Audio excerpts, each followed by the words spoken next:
Hello students, good morning. आपने पिछले terms में जो है सिंपल टिश्यू की बात की थी। सिंपल टिश्यू में आपने पढ़ा होगा पेरेन्काइमेटस टिश्यू, कोलेनकाइमा और स्क्लेरेनकाइमा। और उसके बाद में फिर जो है अपन बात कर रहे हैं कॉम्प्लेक्स टिश्यू की। कॉम्प्लेक्स टिश्यू में जो है आज अपन बात कर रहे हैं इसकी जाइलम की। जो जाइलम है यानी एक तो कॉम्प्लेक्स टिश्यू, सिंपल टिश्यू में ये होता है कि कोई भी जो टिश्यू है एक ही प्रकार की कोशिका या कोशिकीय तत्वों से मिलके बना हुआ होता है, जबकि जो कॉम्प्लेक्स टिश्यू है उसमें अलग अलग प्रकार की जो सेल्स है उनसे मिलके टिश्यू का निर्माण होता है। यानी जो एलिमेंट है वो डिफरेंट टाइप के होते हैं। तो आज अपन बात कर रहे हैं कॉम्प्लेक्स टिश्यू में किसकी, जाइलम की। तो जो जाइलम है, जाइलम कॉम्प्लेक्स टिश्यू में जाइलम जो है ट्रैकेट्स, वेसल्स, फाइबर और जाइलम पेरेन्काइमा, वाहिनिकाएं, वाहिकाएं, तंतु और जाइलम पेरेन्काइमा से मिलके बना हुआ होता है। तो जो ट्रैकिड्स है, ट्रैकिड्स या वाहिनिकाएं, वाहिनिकाएं जो है इनमें जो मेनली प्राइमरी थिकनिंग, उसके बाद में जो सेकेंडरी वॉल थिकनिंग भी पाई जाती है। सेकेंडरी वॉल थिकनिंग जो है लिग्निन, सेलुलोज, टेक्टिन और हेमीसेलुलोज की पाई जाती है। इनमें जो थिकनिंग होने के पश्चात यानी कि सेकेंडरी वॉल्स की थिकनिंग के कारण जो प्रोटोप्लास्ट है, जो लिविंग मटेरियल होता है किसी भी एलिमेंट का जो कि सेंटर पार्ट में पाया जाता है, वो धीरे धीरे समाप्त हो जाता है। यानी प्रोटोप्लास्ट अगर पाया जाता है तो वो सेल्स क्या कहलाती है, लिविंग सेल्स कहलाती है। लेकिन जैसे जैसे जो प्रोटोप्लास्ट है सेकेंडरी वॉल की थिकनिंग के कारण वो धीरे धीरे समाप्त होता जाता है और अंत में वो मृत हो जाता है, डेड हो जाता है। तो ये जो अपनी ट्रैकिड्स है ये किस प्रकार की सेल्स हुई, डेड। यानी कि जो प्रोटोप्लास्ट है यहाँ पे क्या होगा, एब्सेंट होगा। और जो वॉल मटेरियल है वो क्या होंगे, लिग्निन। या लिग्निन जो है सेकेंडरी वॉल का थिकनिंग हो जाती है और सेलुलोज, पेक्टिन और हेमीसेलुलोज इत्यादि पदार्थ भी जो है वॉल थिकनिंग में पाए जाते हैं। इनकी जो शेल सेप है, कोशिकीय संरचना है, कोशिका की जो संरचना है, कोशिका का जो साइज है से आकृति है वो किस प्रकार की होती है, इलोंगेटेड होती है। यानी कि जो ट्रैकिड सेल्स है वो इलोंगेटेड होगी, दीर्घित होगी, यानी लंबी जो शेप में पाई जाती है। विद टेपरिंग एंड, जो इनके किनारे होते हैं वो टेपर्ड होते हैं। और इस ट्रैकिड्स की जो मेन विशेषता होती है नो परफोरेशंस, यानी कि जो छिद्रण है वो नहीं पाया जाता। अछिद्रित कोशिकाएं होती है, यानी इनमें किसी भी प्रकार का जो छिद्रण है वो नहीं देखने को मिलता है। फिर जो इनका फंक्शन है वो किस प्रकार का होता है, यानी कि ये क्या कार्य करती है, कौन, ट्रैकिड्स। ट्रैकिड्स का जो मेन कार्य है वो है transportation of water and minerals, जल एवं अन्य खनिज पदार्थों को भूमि से जो जाइलम है कॉम्प्लेक्स टिश्यू उसके यानी सामान्य तक, वहां तक उनका जो है सामान का या वाटर कंडक्शन का जो कार्य है वो कौन करता है, ट्रैकिड्स करती है।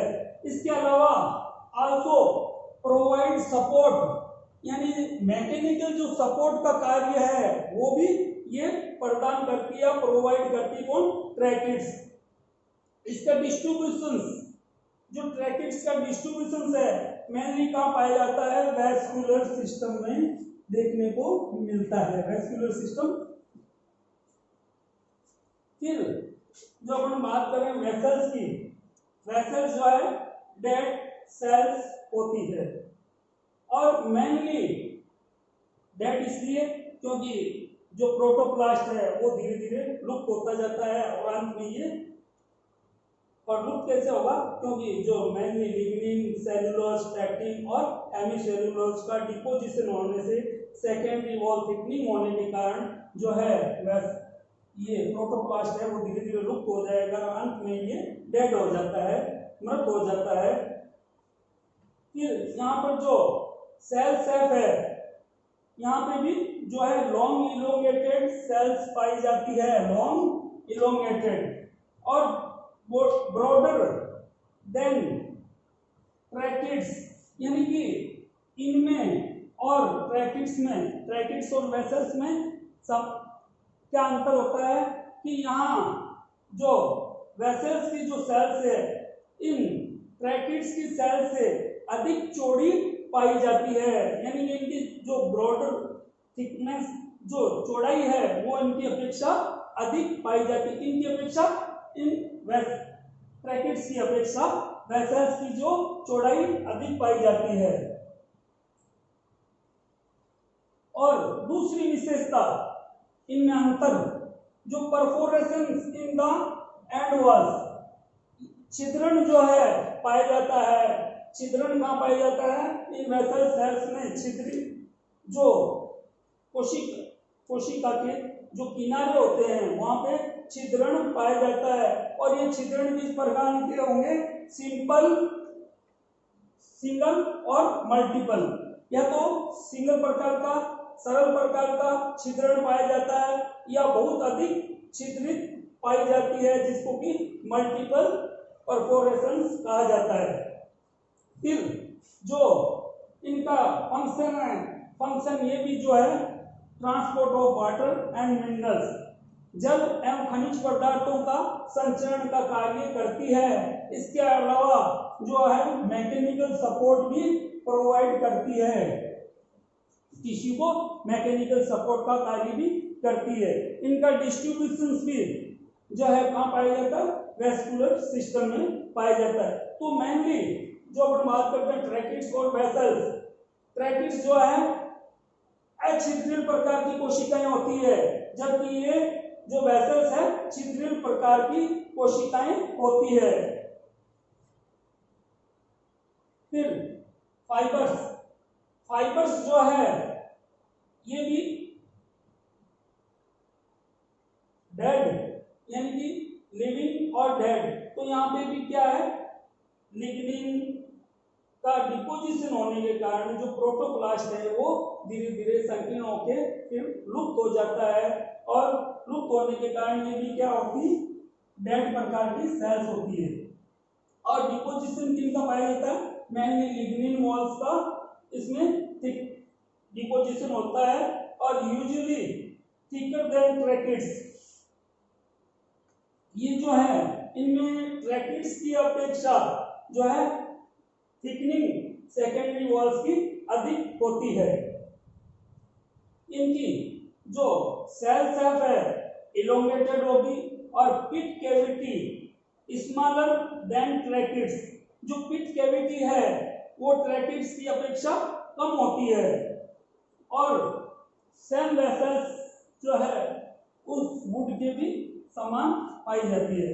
जो फंक्शन है इसका, ये भी ट्रांसपोर्ट का कार्य करती है, यानी जल एवं खनिज पदार्थ जो है वो इसके द्वारा संचरित किए जाते हैं। इसके अलावा इसका मेजर जो रोल है फाइबर्स का वो किसमें है, मैकेनिकल सपोर्ट का कार्य करता है, यांत्रिक सामर्थ्य टिश्यू को प्रदान करता है। और इसका जो डिस्ट्रीब्यूशन है, वितरण है, वो किसमें पाया जाता है, वेस्कुलर सिस्टम में मिलता है।